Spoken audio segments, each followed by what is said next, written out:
Brain steam মগজের যে কাণ্ড সেই কাণ্ডের পাশ দিয়ে বুলেটটা বের হয়ে গেছে, কাণ্ডেরও ইনজুরি হয়েছে।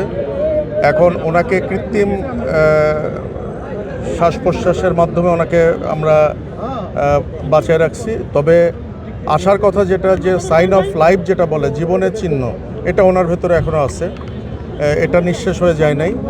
আমরা আশাবাদী এবং আমি অপারেশনের টোটাল অপারেটিভ প্রসিডিওরের মধ্যে আমাকে অ্যানেস্থেশিয়া যিনি প্রফেসর উনি বারবার আমাকে অ্যাসিওর করছেন যে ওনার নিজস্ব যে ইফোর্ট, একটা মানুষের যে শ্বাস প্রশ্বাসের ইফোর্ট যেটা, ওটা ওনার ছিল।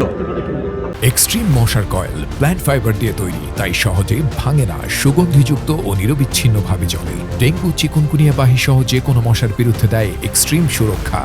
কিন্তু উনি প্রথমে একবার শকে চলে গেছিলেন, আমাদের পার অপারেটিভ উনি একবার শকে চলে গেছেন। এখন আমরা যখন ওনাকে অ্যাম্বুলেন্সে শিফট করব, এই সময় ওনার নাজোফেরেঞ্জিয়াল ব্লিডিং, নাক এবং গলা দিয়ে ব্লিডিং শুরু হয়েছে। তো ওইটা আমরা মোটামুটি ম্যানেজ করছি।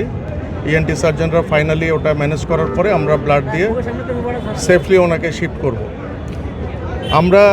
আমরা আপনাদের কোনো আশার কথা শোনাতে পাচ্ছি না, তবে উনি এখনও বেঁচে আছেন। যে গুলিটা আসলে কোন দিক দিয়ে লেগে কোন দিক দিয়ে ঢুকে গেছে, এবং বাম দিকে কানের ওপর দিয়ে ঠিক গুলিটা ঢুকছে এবং ডান দিক দিয়ে বের হয়ে গেছে। আর আমরা খুলিটা খুলে রেখে দিচ্ছি বাম দিকে, কারণ বাম দিকে হলো এক্সিট উন্ড, ওখানে মগজ বেশি ক্ষতিগ্রস্ত হয়েছে।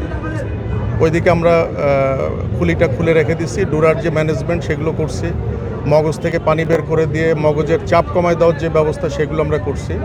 আমাদের পক্ষে যতটুকু করা সম্ভব আমরা করছি, কিন্তু বেসিকলি ওনার অবস্থা খুবই ক্রিটিক্যাল।